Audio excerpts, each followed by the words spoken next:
Hi, my name is Ari Odaya. I'm the founder and chief visionary officer at SIID Technologies, where we are applying big data and emerging technologies to evaluate, uncover, and correct the influence of human unconscious bias on communication and decision making. Hi, Cordell Hardy. I am the SVP of R&D operations at 3M and chemical engineer. I'm actually a graduate of the graduate school here at University of Minnesota in Kimi and have been in the Twin Cities for over 2 decades.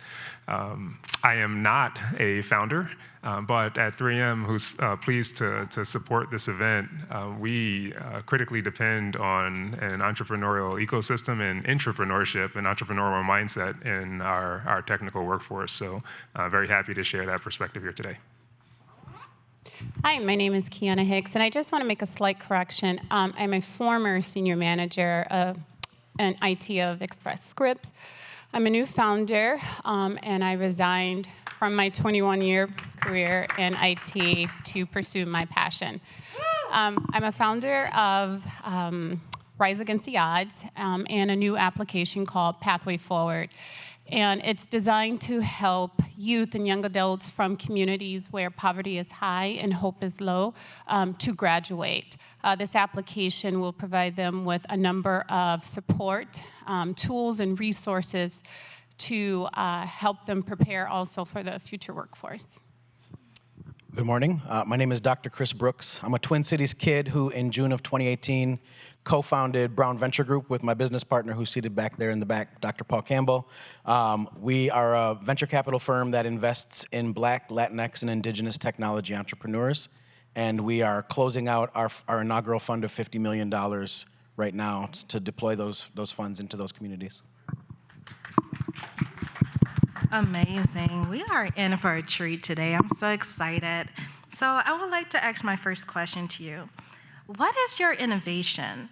And what was the first challenge you encountered in your journey? How did you attempt to navigate that challenge? That's a good question. So our innovation is a natural language processor. It's essentially an AI model that assesses or evaluates content and identifies risk of bias. So imagine a Grammarly for bias. So if you're in the media industry or you're a communicator of any type and you're concerned about being inclusive and you're concerned about or mindful or want to be more mindful about your language, SIID would be the tool for you as well. The first challenge, so many. As a founder at the intersection of Black women, the challenges were quite a bit, but the first one was really developing our MVP, so our prototype. And we navigated that piece with the help of Prime Digital back in 2019, like what year was it now? 2019. And they were incredibly helpful in helping us get our prototype together. But what we've been challenged, because I am a technical but not an AI expert, and I've had to do some self-teaching and learning. Databricks was one of my key go-to to really gain the foundation in AI that I needed. But we've been struggling in the area of training our model, gaining access to a wide range of data sets to train our model. One of our biggest milestones this year, amongst others, was really me meeting Jasmia Henry, who is our advising CTO, and she has really been instrumental and helpful in updating our prototype. I'll defer, yeah. So I kind of gave a brief introduction of my innovation, but it's an application. And what inspired that is I was a youth growing up here in the inner cities, and I had a lot of challenges growing up due to poverty. So I didn't have a lot of resources at my disposal to kind of help guide me as much as I had I was still able to figure out my own way, but it was a lot more challenging without having those resources in my reach. So now that I was able to create a journey for myself and find a pathway that opened up doors and opportunities, I want to use that ability and my experiences to do the same for other youth across the nation. And technology is one of the key solutions for many reasons to do that best and more efficiently. With my background in technology, software engineering to be exact, I'm used to innovating and engineering, and as a new founder, there's many facets to starting up something new, a new business, creating a new product, and there's many lanes that you have to intersect and cross, and you have to wear many hats, your own. And my favorite part is just building, so I had to get used to doing less of that after, so far in building the ideas and building out the specs and getting the prototype and doing a lot of R&D, I had to pull myself up from that minutia and start dealing with the bureaucracy, the bureaucratic things with getting your face out there, meeting your markets, doing a lot of research, understanding the needs and the audiences, shaking hands and building connections and looking for resources that'll help me move this along further. Can I start a pod just a little bit? It's not lost on me. I'm just sitting next to two Black female entrepreneurs and founders, which is amazing. And I'd like to ask if you could comment on, for example, you mentioned you left a 21-year career. Can you just walk us through the risk management and the fear, the anxieties, the excitement? How did that play up for you? Well, I would say there wasn't much anxiety. The only anxiety is walking away from a phenomenal company. I had a really great team. I had a lot of opportunity to grow. I had great leaders to follow. So that was hard. But I was excited to share my journey and my experiences that got me there. I love the grit. And so I started my journey studying white pages in various software languages and, hacking away in a sandbox. And that got me places and that taught me things. And so I've carried that for a very long time, where I've been excited to share that with other youth. And it's not just in software engineering or technology, but that concept that got me there can apply in many different areas. So I have been building this for 21 years now, and I started with my memoir and my companion workbook that provided tools for youth growing up in similar environments. But I'm just glad that I'm at a position in my life where I can now push it forward. For myself, I think it was the drive, really. I saw a need back in 2018. The idea for SIID actually was born out of, was initially a MarTech solution to better target women in the sports arena. I was fortunate enough, I actually run another business which is merging into SIID Tech. Marlaina mentioned it earlier, Collectively Digital. And it was a really easy pivot because marketing and tech, the lines are fairly blurred. So while at a SportsCon event, I learned about the real life capabilities of AI and how it's being used in the stadium, the new Vikings stadium. And I just saw opportunity to really leverage that tech to do much more than, paying off of POS systems and all of that, more than the beacon technology. But I was really driven by the need to change things. Kaepernick was taking a knee, Black Lives Matter, protests, Trumpism.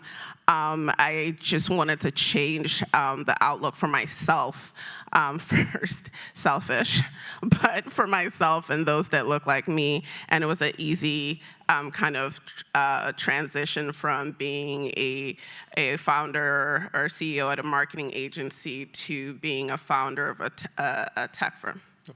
Thank you. Amazing. Thank you so much for sharing that. Do we have one more comment? Yeah, I will tell you that the year 2018 is popping up as an important year. That's the year where Dr. Campbell and I sat down and we were very laser focused on a data point.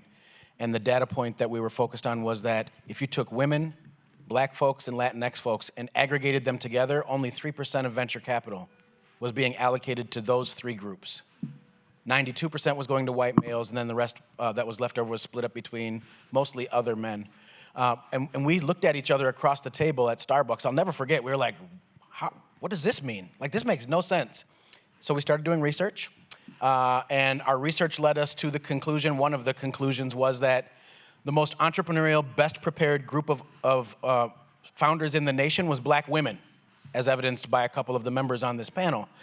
And again, it was just like, what in the world is going on? So Dr. Campbell's expertise, part of his expertise is in behavioral science. So we applied behavioral science to economics and studied behavioral economics, interviewed a bunch of founders of color across the nation that had gone through existing accelerator programs and incubators, and realized that we needed to really do something radically different, extremely disruptive, because venture capital is a gated community. So when we founded Brown Venture Group, we founded it based on data, and our covert mission statement is investing in Brown success. Our overt mission statement is investing in Brown success. Our covert mission statement is disrupting the gated community of venture capital. And it's been a journey. We started out thinking we would just basically mirror an existing model that was on the West Coast or the East Coast and sort of plunk it down here in the Midwest and make it for folks of color and do it that way. Our research told us do not do that. Founders told us do not do that. When we started meeting with angels, a couple of them told us pretty clearly, like, you're not gonna be able to do this in the Twin Cities. Pack up your bags and move somewhere else, because that's the only way you're gonna get this done. Because the ecosystem didn't want to be disrupted. I mean, most ecosystems don't want to be disrupted. But, you know, Dr. Campbell was born in the city of St. Paul. My umbilical cord is buried in South Minneapolis, and we just decided we're not leaving. So we rooted down, worked really, really hard, and over the past 3 years, we've built this venture capital firm, and we're starting to see some of the fruits of our labor, and we're not alone. At first, we looked around across the nation. There were very few of us BIPOC-led VC firms across the nation. Now there are more and more and more and more emerging. And so this is a movement. We didn't start it. We are just part of the stream in the river. But this movement is going to be unstoppable. And just census data by itself is on the side of BIPOC entrepreneurs. So we're extremely excited to help our ecosystem, the Twin Cities metro area, think critically and differently about how it engages entrepreneurs of color. And we're doing that by raising capital so that we as black entrepreneurs can deploy that capital through the lens of contextualized understanding. I'm from the South Side. Like, I know what I'm looking for. So that's our innovation. Our innovation is disrupting the venture capital industry. Just want to snap fingers right now. Amazing. So you all hit on a very good theme here. It's like getting started, breaking that barrier to get that access to knowledge and to funding. And Qiana, you said a very important phrase where you had to create your own journey and pay it forward. So leading forward with that theme, I'm curious, as an early stage founder, what do you wish you knew prior to starting up like a technology-enabled solution?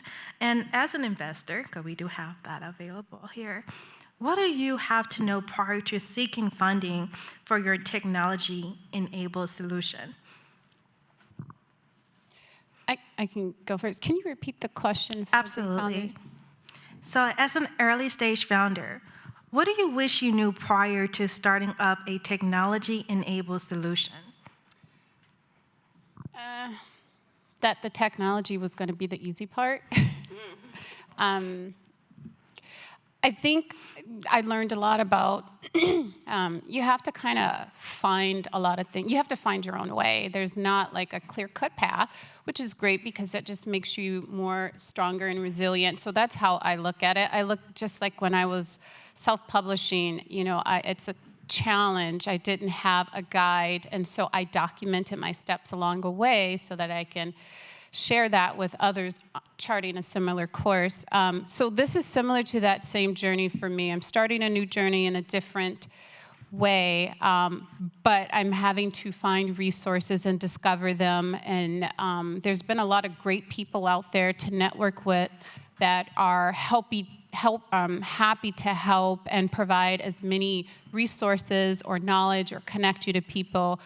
So I was happy to know that there's good people out there that, if they can, will help steer you in the right direction. But I'm also, I think that I hope I can be a part of making this journey a little easier for those who come after, because I think having a little bit more structure and guidance could allow a new founder to focus more on more critical things and focus on making sure they get it right, they create a good business or product that can make a really great impact and not have to deal with a lot of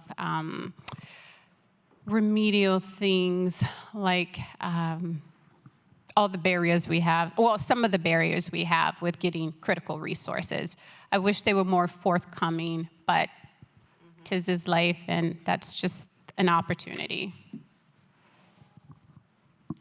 I would have to concur with that. I think one of the things that I wish, and believe it or not, the tech is the easiest part, because you identify the technology and you kind of run with it.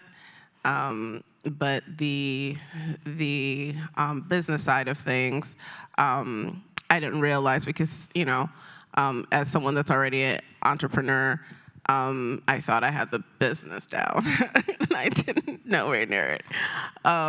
So there was a lot of learning for me, and to Qiana's point, the resources were not as forthcoming or accessible as I would hope, and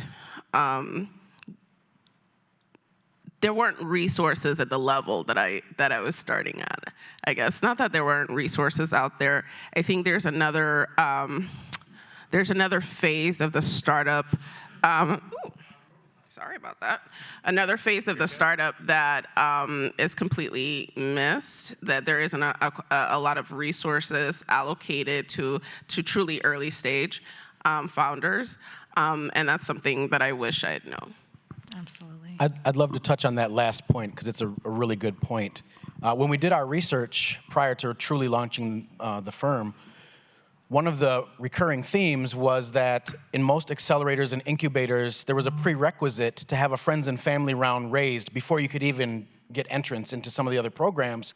And in communities of color, because of the lack of intergenerational wealth for a wide variety of structural and systemic reasons, founders of color didn't have friends and family rounds of investment.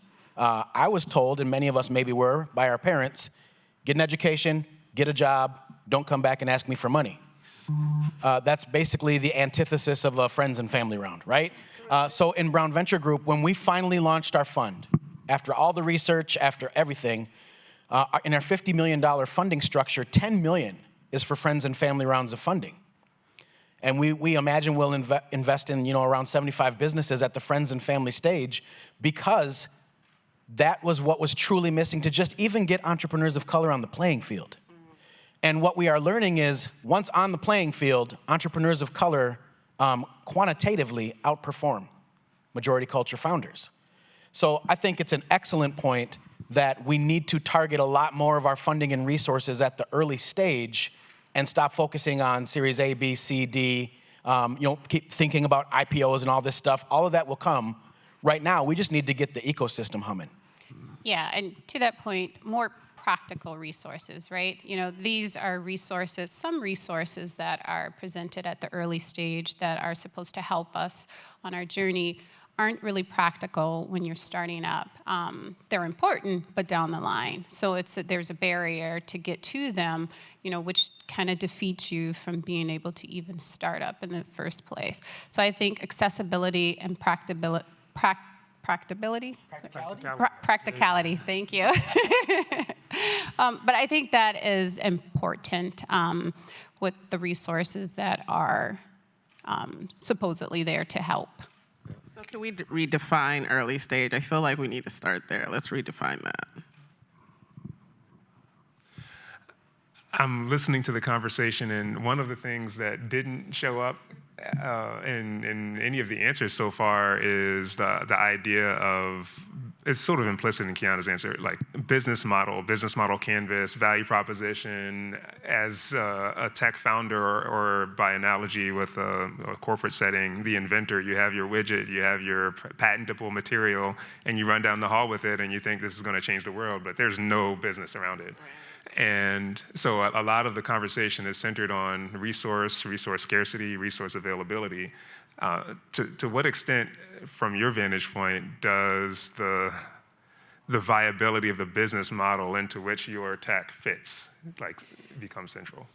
Yeah, and so that was part of the resources, the tools as well, right? All the frameworks needed to help craft your idea and to help present it in a more formal business-like way, and so that it can also make sense, right? Yeah. Fortunately for me, I've been in business all my life as part of technology. I understand how to write business documents, how to write requirement specifications, and so forth, but I had to create those. I had to do a lot of research for templates and frameworks or create them my own. And I had to do a lot of research to really understand what are the critical things to form a business that you need to have readily available. And so if we had that as part of a startup toolkit or just even a nice guide or checklist, I think that could make one's journey a lot easier and smoother and position them for higher success in the beginning. Thanks, Ken. I've got an additional answer. I'll never forget, in the middle of sort of the last several years of racial reckoning, there was a picture of a young boy that is seared into my mind. It's a young black boy. He's holding a sign that says, "They kill our fathers and then make fun of us for not having one." And I sort of translate that image onto the venture capital ecosystem. They hoard the resources and then make fun of us for not having resources. What we're discovering within Brown Venture Group right now are actually some folks, both individuals and institutions, that are leaning in. It's new, it's fresh. We're really excited about our partnership with Best Buy. There are some other partnerships with like the Impact Hub we're very excited about, but this is new ground. This is new terrain. We're building out something that in many ways previously did not exist. There were disparate parts of it, and in fact, some very well-formed parts. To your point, Cordell, entrepreneurs of color are genius and have figured out how to be gritty and self-teach and do all the things to sort of get a business plan together. The business model canvas, we have yet to find very many entrepreneurs that don't have something, either that or something like it, because folks are figuring it out on their own despite the ecosystem not always supporting them. So part of what I hope comes out of today's conversation is an invitation for those that are along the continuum of getting woke. Like, join in the fray, bring your best stuff underneath the leadership of people of color. Very good there. So there definitely is a lack of diversity within the VC sector. So to have one with us today is we have someone who's coming from an entrepreneur perspective. And we talked about this a little bit about working in corporate America in IT, which is lack of diversity, and also translating that outside of corporate America as an entrepreneur. So I am curious to hear from you, Cordell, about your journey into the technology space to leading up to your position that you have now as a senior vice president, and advice for aspiring or early stage founders of how they can take that corporate experience and bring it into the whole entrepreneur ecosystem, and what have that challenge or opportunities been like? Okay, thank you. I'll try to tackle that.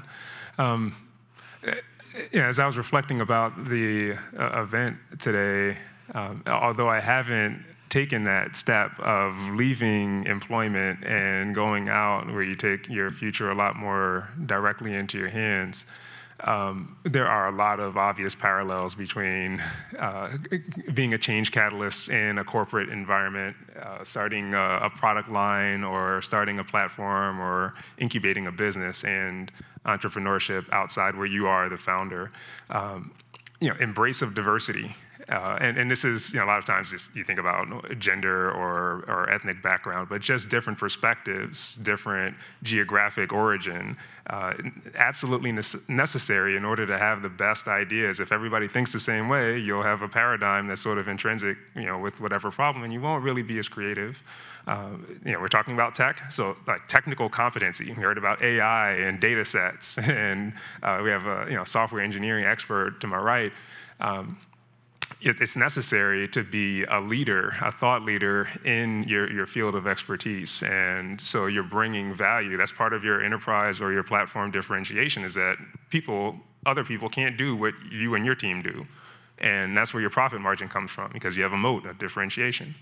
And then I've always tried to advance the idea that business growth, sales growth follows personal and collective growth in your teams.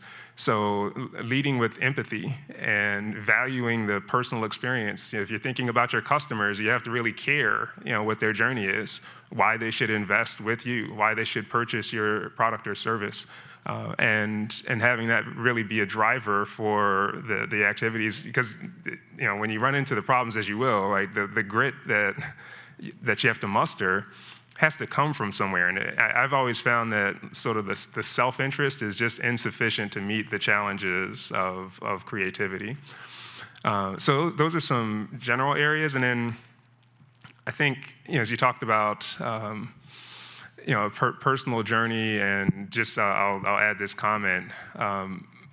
We're in the Twin Cities, where in the last couple of years we've seen at least a trigger. Right, it's not the origin, but George Floyd's death was an awakening for corporate America in the reality that our responsibility extends to social stability and social fabric, social equity and justice. It's not okay to just focus only on sort of environment, products, service. How people exist and access economic opportunity is a part of our responsibility, not just interest, not just for volunteering. It's a part of the business model. It's a part of the value proposition that we need to offer to society. And so, it's along those lines that, for example, I'm here, right? 3M has commissioned $50 million specifically to focus on social justice initiatives in the Twin Cities and beyond. Getting involved with the mayor and other leaders in the community to help allocate that money effectively. It's all a part of this realization that in order for an ecosystem to exist for startups or for a large enterprise, equity has to be present, access has to be present. People who have been marginalized can't be allowed to stay that way, and for us to continue to be successful as a society. So I think that is also another part of the journey, whether a founder or an industry leader, as I try to be, you have to be thinking that way as well. Like, what's the impact holistically on the ecosystem in which you act? Answer your question, okay? Yeah, Okay. absolutely. And from a VC standpoint, Chris, I definitely want to get your take on it as well, of what impact has the George Floyd had as far as an influence? So this is a fascinating period in American history and in world history. When I talk to my friends in other ecosystems across the US and across the world, for example, last week I spoke at a conference virtually in Lagos. There's a global awakening. In Africa right now, part of what they're experiencing is a lack of access to capital for Black African entrepreneurs. In Africa, the white entrepreneurs get funded, the Black African entrepreneurs don't. Anti-Blackness and racism and implicit bias is a global problem. The Twin Cities, for whatever reason, has become, in many people's minds, the center for racial justice globally.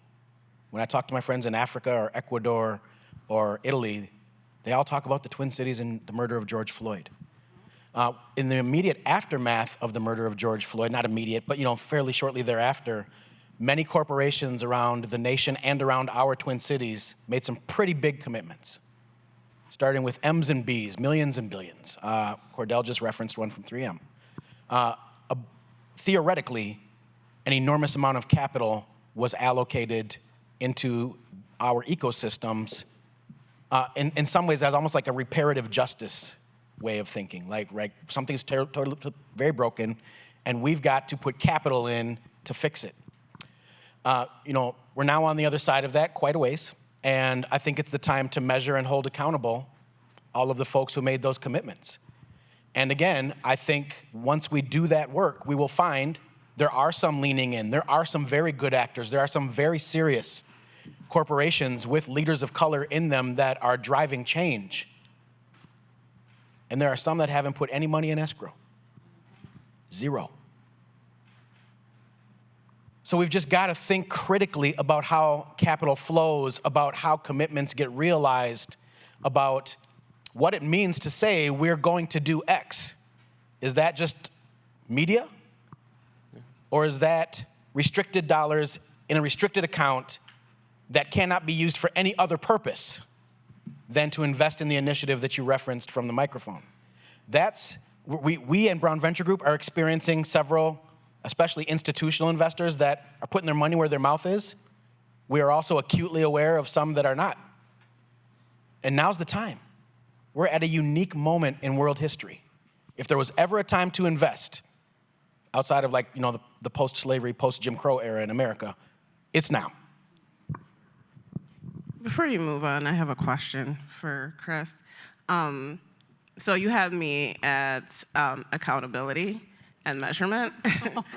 How are you doing that? How are you measuring impact, and how are you holding yourself and others accountable? I love that question. I don't want to steal any thunder from my presentation later this evening, but I will tell you that we in Brown Venture Group, we're always growing and learning. We also recognize that we have limitations. We're a venture capital firm. So we have to enlist ecosystem partners to do a wide variety of things that we don't have the capabilities to do. One of the things that I hope folks are starting to put together in the Twin Cities metro area and greater MSP is there are different components that have been sort of like hidden from each other that are now finding we're finding each other on the dance floor. Like data is finding its way onto the dance floor. VC, led by people of color, is finding its way onto the dance floor. All of the pieces are slowly coming together. To answer your question directly, we recognize our limitations, and we need partners like y'all, period. You need partners like founders to do what exactly? We need partners like founders to focus on their business models, and especially founders that are in data, to measure some things that need to be measured, to report You'll out have to on some. holler at me later. We will chat. Well, you got a message from me about 3 weeks ago, so just check. Just check your Hey, look, inbox. raising 50 million is no joke. No, But yes, I do want to add, and so we spoke on a lot of barriers and challenges that are still, to be worked out and to be seen. But I just want, if anything, people looking and listening to take away that it's not impossible. These barriers do present challenges, but there's opportunities in those challenges. I think what's key and what's been fortunate for a lot of founders is the education and the training and the opportunities that we've taken on our journey to kind of help us get here without a lot of those resources. So again, I can't stress enough, a lot of these things, there's a number of commodities out there, and I think the key to learning how to access them, how to create a business from some of these commodities is really getting the education, getting the experience and the knowledge, and that can take you a long way. You can get through barriers. You can navigate through things. You can work around things until things start to equalize and neutralize and become more accessible. But I'm glad that was a valuable lesson that I didn't take lightly growing up, because it's helped me get to where I am now without a lot of the resources. I think the resources, when we talk about knowledge and access to knowledge, I think is really important to be clear that there is barriers to the knowledge. And those barriers need to be lowered, because there's so much expected just to gain access to knowledge in order to, the knowledge that we need to thrive as founders in general. And that is a huge barrier, and there's a certain component of racial bias there, you know, because without knowledge, we can't thrive. It makes things, as Qiana said, like 10 times harder. You don't know what you don't know until you know, you know? So, yeah.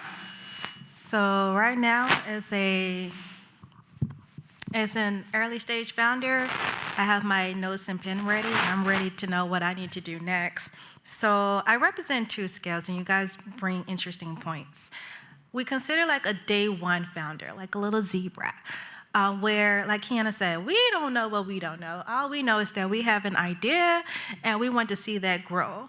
So when you say that you want to invest, whether it's in funding or in knowledge, I'm curious to know, what do you look for like a day one founder, where we're on that road to building that MVP, to the MVP founder, where we actually have something in the market and we're looking for investors to invest in us to take it to the next level?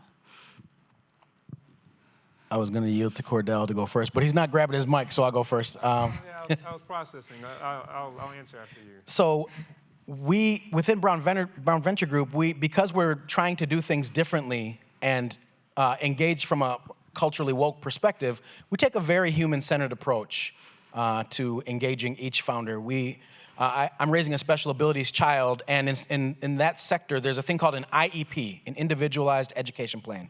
We do what I would call an IBP, an individualized business plan. We look at each founder, their strengths, their challenges, where they excel, where they might need a little bit of business scaffolding, maybe to prop up the business. And so what we are looking for actually is some characteristics in founders. We're looking for character. We're looking for grit. We're looking for really good solutions, so good thinking. And I can tell you that, so we've got 5 companies in our portfolio right now. We've got over 20 that are in due diligence in some stage of, we're looking at these companies while raising a $50 million fund. We haven't come across almost anybody who doesn't have really great ideas, have grit, have good character, have a fantastic backstory that will sort of sustain them through the hardest parts of the journey. And let me give you an example. I spoke to an entrepreneur one time who had an idea that was based on the death of a parent. Actually, we spoke to several entrepreneurs now that their ideas have been based on the death of a parent. When money's low and times get tough, they're going to keep pushing. You almost can't teach that, right? I was thinking about sort of intrinsic motivation versus extrinsic motivation. What would cause a successful person to leave a corporation and take a leap? Intrinsic motivation. So those are some of the things we are looking for, and we are finding, again, I can't state this strongly enough, we are finding genius,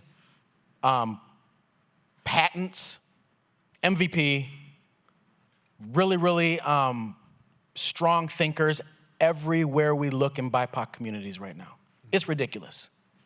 We were told when we were building this thing, like, there's not deal flow. There's no investable companies. That's like one of the biggest lies I've heard in my life, and I've been around for a while. There's genius everywhere in Black and brown communities. Well said. So I don't have anything to top that answer. I'm glad Chris answered first. I think one aspect that he really centered on is the captain, the person, the intrinsic motivation. And I think in my experience, that's in our setting sort of taken for granted, right or wrong, because that's definitely a big factor. Our conversations really center on the sort of objective value creation opportunity and what narrative this is going to evolve into. Thinking about as an example, with the onset of the pandemic, how does 3M help? Where do we have technologies that are relevant? One of the areas that showed up as an opportunity is in the filtration processes for vaccine production. So that turned into a big emphasis. Mobilizing our capabilities to expand our respirator production fourfold in a matter of months, and all the capital and government partnerships necessary for that. So it's less about the people and more about the actual stuff that needs to happen, and where it makes sense, where we're going to create a creative ROI, and just as importantly, and even more so going forward, it's beneficial societal impact. So, but I would echo what you said, and just looking over, because some of those investments are successful and some fail, and the leader is one of the big X factors there. So I would agree with you there. So. Thank you. I took a lot of notes, by the way, so I'll be reaching out. So I definitely want to leave time for questions from our audience.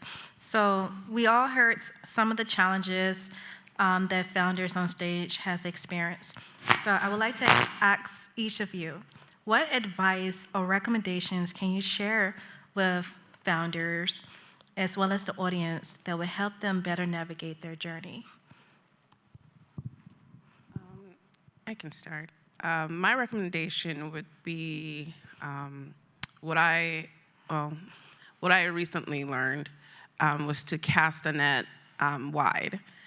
Put your eggs in many, many, many baskets. And I know people say that, but what does that mean?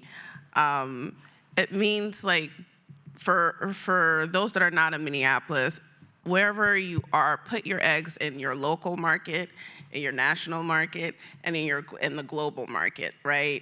Apply to to opportunities and programs beyond your city, beyond your core group of people and organizations.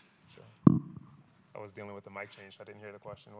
Yeah, absolutely. What founders? Yeah, what advice would you give to founders to navigate through their journey? Sure. I would say there are some good ways to mitigate risk. And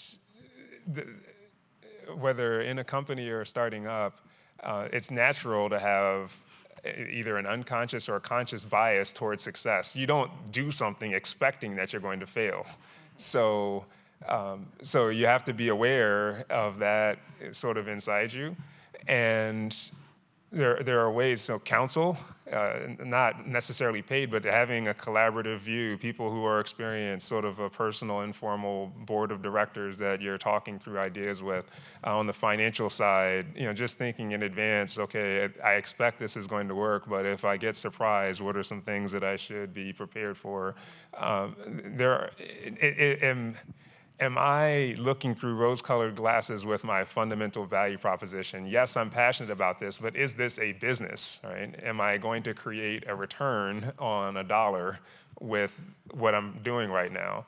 And being as objective and self-critical about that as possible. So then you apply your diligence and passion and initiative and creativity and all the brilliance that Chris highlighted really eloquently, and the odds of success are very much in your favor. I mean, there's massive U.S. and global government stimulus at hand. Interest rates are low. He said it, I would say it too. The time has never been better to start.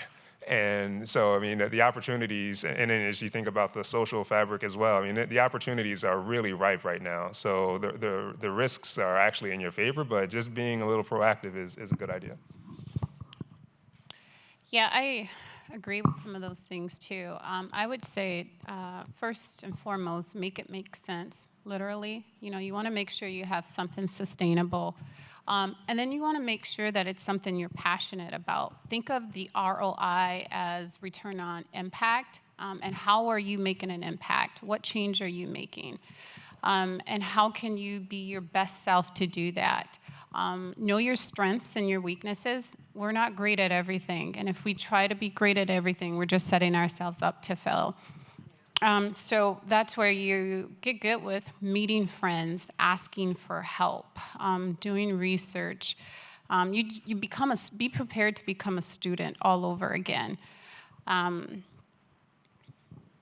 Yeah, and then resilience and patience. You know, it's a trial by error, but there's some good in that. Errors aren't detrimental. They don't have to be.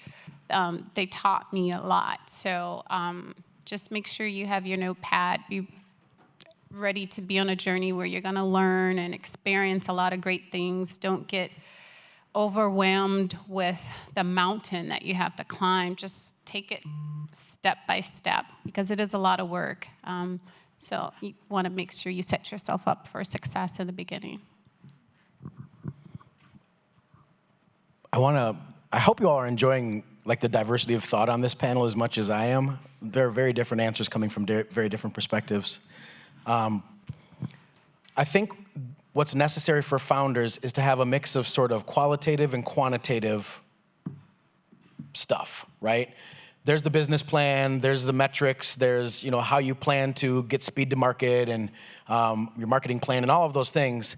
And then there's also like your why. Why am I doing what I'm doing?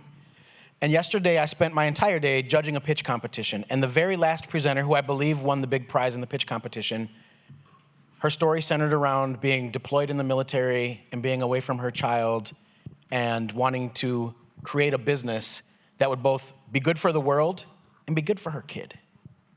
It's a really compelling way to present your idea. And there will be rooms, I'm just saying this especially to BIPOC founders, there will be rooms where nobody wants to hear that. I think those rooms suck, but those rooms exist, right? Like, nobody wants to hear about your kid.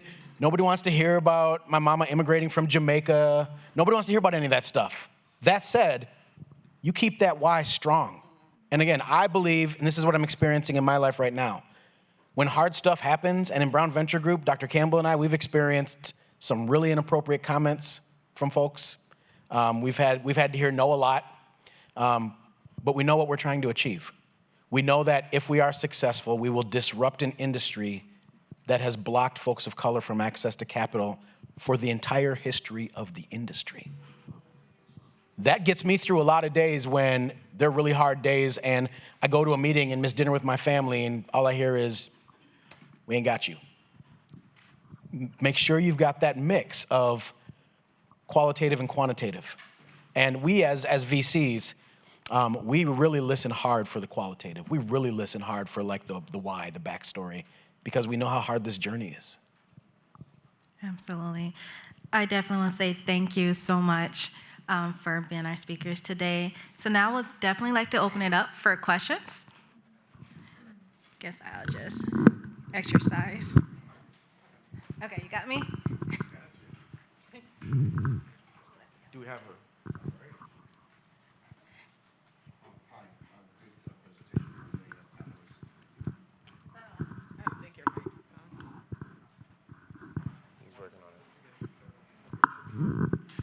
Good presentation by the panelists. A lot was discussed about access to knowledge and capital, but sometimes the difficulty is access to customers. Anyone want to address that? Because a lot of people have brilliant ideas, but getting them to market is sometimes the challenge.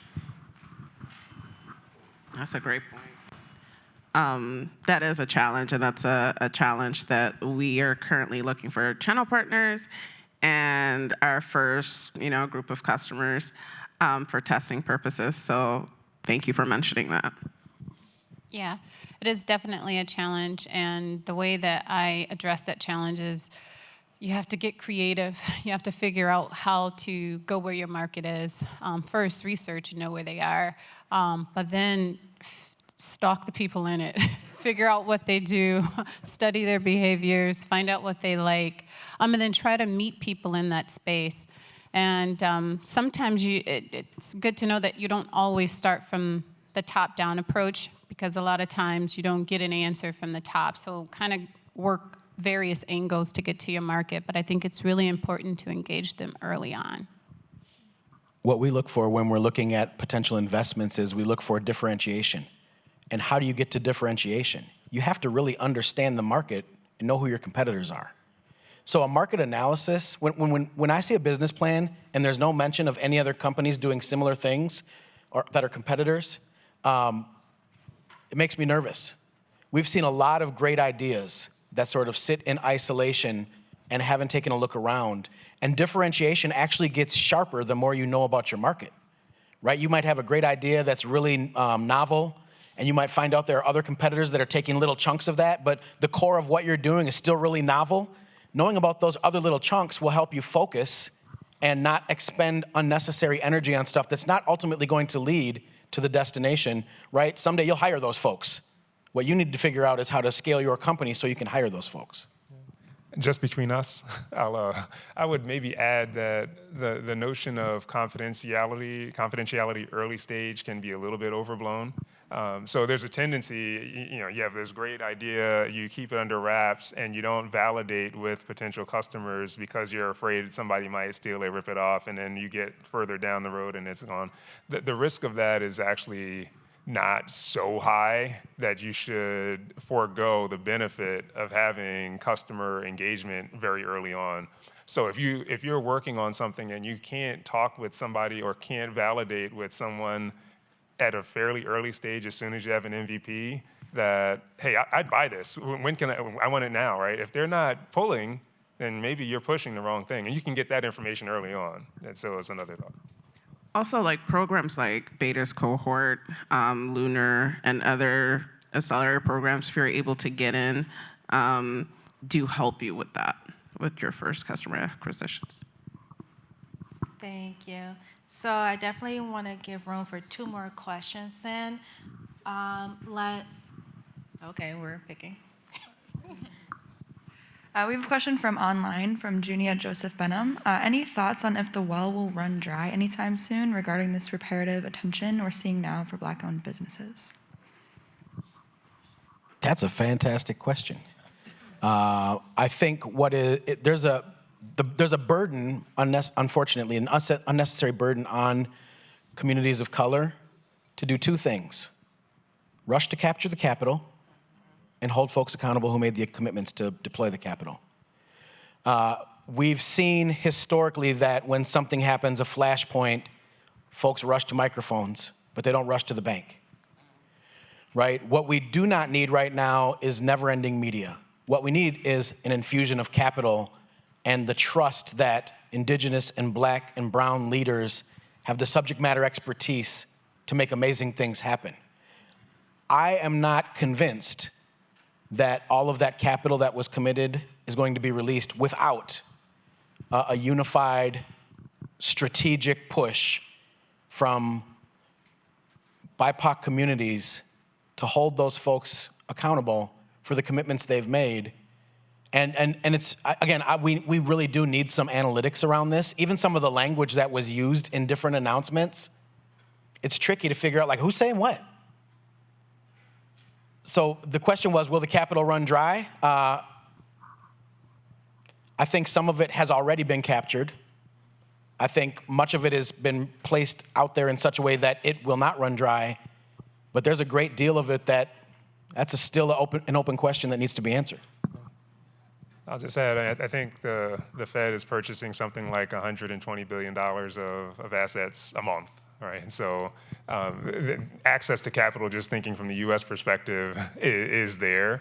The question is really around depth of American character and the belief, Chris talked about trust, the belief that diversifying the participation in the startup of enterprise is a national competitiveness issue, a critical one, right? If we have a sort of non-diverse, exclusive entrepreneurial ecosystem, then the country will not sustain global leadership because we won't have a competitive economy. So if that's true, then the action should follow.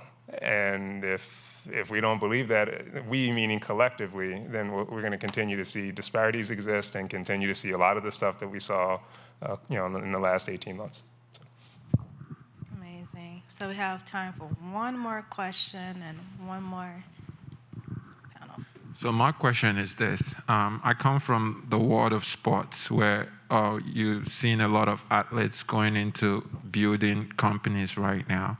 And most of the problems we've been having is like all these resources that are being thrown out there. Are these selected for a particular group of people, or how can we do more to publicize those resources so that everybody can be aware that you have resources like this to help you and not just trying to tackle the whole problem on your own, and then at the end you see there's resources. How can we do more to publicize, and so that a lot of people know, like, if you're trying to go into entrepreneurship, there's help, there's resources for you? I mean, I may be able to add to this.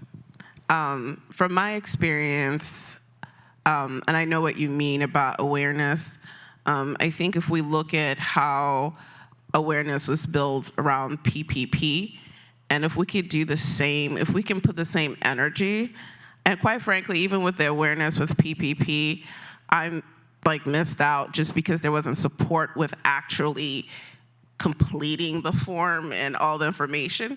So I feel like the kind of energy and effort that went into, driving PPP awareness could go into building awareness around the support for founders of all kind. One of the things I had the opportunity to work with the beta group last year around building awareness around the cohort membership and the resources available. And that's something that I know that a lot of programs in this area are working to tackle, leveraging social media. So LinkedIn, I would say LinkedIn is your friend. Use LinkedIn. Sorry, my earring won't stay in place. But use LinkedIn. Attend, I know, although it's COVID, but try to sign up for the I started with mini analytics, believe it or not, and got exposed to all the various different programs in the ecosystem. So that's a good question. Yeah, and I'd add to that too, in addition to all the political and practical ways, I think it starts with you. I think it starts with all of us. This is a journey, and as we find these resources and as we identify paths or access, we should document and share it. And I think that's how we get it out there. Just a really quick plug. Brown Venture Group is part of a community called the National Association of Investment Companies, NAIC. It's most of the diverse fund managers in America. And so getting connected to groups like NAIC gives entrepreneurs of color access to a wide variety of different funds led by folks of color. And if for whatever reason your thesis doesn't fit our investment criteria in Brown Venture Group, there are 150 other folks that are in the NAIC with us. You might fit theirs. And to your point, yes, we need to get better as communities of color of not fighting against each other, fighting against ourselves. This is what we've been classically trained to do in America. Accountability. Well. So, united we stand? Divided we fall. Yes. I just prefer to say united we stand. I love it. So let's give us a round of applause for our panelists. Absolutely. So to end us off here, how do we get connected with each of you? I'm on LinkedIn. I'm fairly active on LinkedIn, so just connect with me there. Yeah, same. So Cordell Hardy, and I take most invitations. Unless you're selling something cold, that goes in the trash. Okay. I like to eat, so I'm at the Cove all the time. No, I'm just kidding. LinkedIn, social media, that's where I'm at. Same. I sort of like streamlined all of my social media. So it's Chris B. Brooks with 2 B's in the middle. So that's like LinkedIn, Facebook, Instagram. They're all Chris B. Brooks.